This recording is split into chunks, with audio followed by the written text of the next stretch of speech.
piraso lang kabayan o isang rumpi, tatlong gago, isang tangigi. Pwede na yan kabayan, pagdagdag sa ito kabayan. Ito na ang pasok ko kabayan. Buya na yan kabayan. So balik tayo dito kabayan.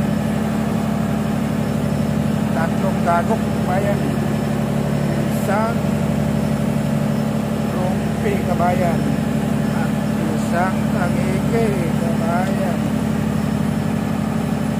Pwede na rin yan kabayan, dagdag sa ipon